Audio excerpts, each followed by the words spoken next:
नमस्कार दोस्तों, स्वागत है आपका मेरे एक और नई वीडियो में। यह लकड़ी की राख है।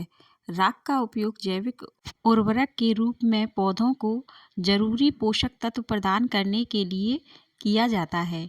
इसमें उपस्थित कैल्शियम व पोटेशियम पौधों की ग्रोथ में मदद करता है। मैंने यहाँ पर राख की थोड़ी सी मात्रा लेकर अपने पौधों पर डालना स्टार्ट कर दिया है। राख बहुत ही ज़्यादा फायदेमंद है। अगर इसे कम मात्रा में लेते हैं तो अगर अधिक मात्रा में लिया जाएगा तो यही हमारे पेड़ों को जला करके ये ख़त्म भी करने का काम कर सकती है। इसलिए इस चीज़ को हमेशा ध्यान रखना है।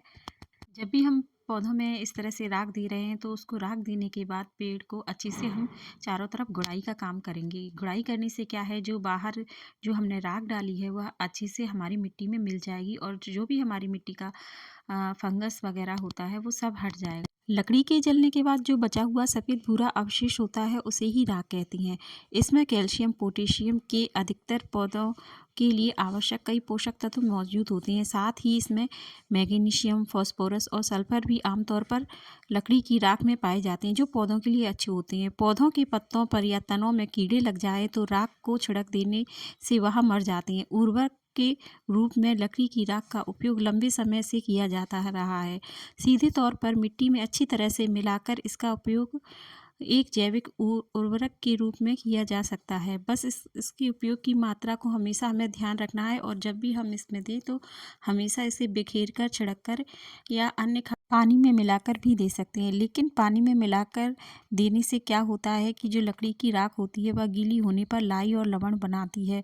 कम मात्रा में लाई और नमक पौधों में किसी भी तरह की समस्या पैदा नहीं करने देते, लेकिन अधिक मात्रा में लाई और नमक आपके पौधों को जला सकते हैं। इसलिए इससे अच्छा है कि आप इसे इसी तरह से देंगे तो ज़्यादा अच्छा रहेगा। ये क्या है कि आपकी मिट्टी की जो भी फंगस है, कीटनाशक का काम करेगा, सारे फंगस को भी हटाएगा। साथ ही जो पत्तों पे कीड़े लग जाते हैं उस जगह पर आप इसको इसी तरह से छिड़काव करेंगे तो ये कीड़े वहीं पर ख़त्म हो जाएंगे और आपके जो पौधे में आगे कीड़े नहीं लगेंगे। इस तरह से आप ये काम करेंगे तो आपका प्लांट हेल्दी रहेगा। अधिकतर टमाटरों के लिए भी जो राख होती है वो बहुत ही फ़ायदेमंद बताई जाती है। सर्दियों का मौसम है इसलिए मैंने मिलाकर पानी में नहीं दिया है फर्टिलाइज़र के रूप में, मैं इसे ऐसे ही छिड़क रही हूँ। अधिकतर क्या होता है, जब आप पौधा लगा रहे हैं तो आप अपनी मिट्टी जब तैयार करते हैं तो आप चाहें तो उसमें भी राख का प्रयोग कर सकते हैं। आप उसमें राख की मात्रा को मिलाइए और आप अपने पौधे उसमें लगाइए तो आपका प्लांट फंगस से भी बचेगा और साथ ही उसकी ग्रोथ भी स्टार्टिंग से भी अच्छी होने लगी। और यहाँ सर्दियों का समय है, ये सर्दी का मतलब जनवरी का मंथ चल रहा है और जनवरी में मैंने राख का उपयोग किया है अपने पौधों में। तो आप भी इस चीज़ का ध्यान रखिएगा कि सर्दियों में आप राख अगर महीने में एक बार डालेंगे तो कोई बात नहीं है और उसकी कम ही मात्रा डालनी है आपको, इससे ज़्यादा नहीं डालनी है। और क्योंकि सर्दियों में सर्दी का मौसम रहता है और ठंड का के कारण कीट वगैरह लगते हैं और हमारी जो प्लांट की प्रोसेस है वो भी धीमी पड़ जाती है। लेकिन आप इसी राख को अगर गर्मियों के समय डालेंगे तो हमारे प्लांट को जलने का खतरा रहता है। मैंने अपनी सभी प्लांटों पर लगभग थोड़ी थोड़ी मात्रा में राख का प्रयोग किया है और सर्दियां हैं इसलिए राख अच्छे से और डाल दी है और पौधे भी इस राख के कारण अच्छे से पोषक तत्व मिल जाएंगे और अच्छे से ग्रोथ भी करेंगे। लेकिन ये राख गर्मियों में हमें पानी में डाल कर दें और वो थोड़ी मात्रा में देंगे तो वो सही रहेगा।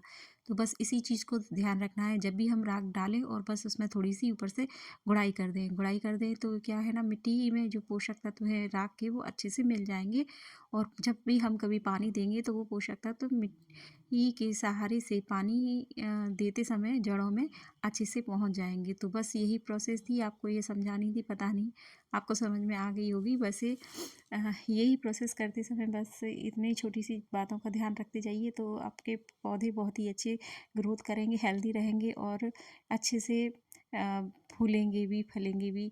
तो बस इस तरह से राख का हम अपने प्लांट में प्रयोग कर सकते हैं। तो मैं आपको बता दूं, ये गुड़हल का प्लांट है और मैंने इसमें ऊपर राख दी है। तो बस यही बताना है कि देखिए, एक ही प्लांट में हमें जब भी दे रहे हैं राख, किसी भी प्लांट में दीजिए। अभी सर्दियों का टाइम है, अभी कौन सा भी प्लांट में देंगे अच्छे से सर्वाइव हो जाएगा।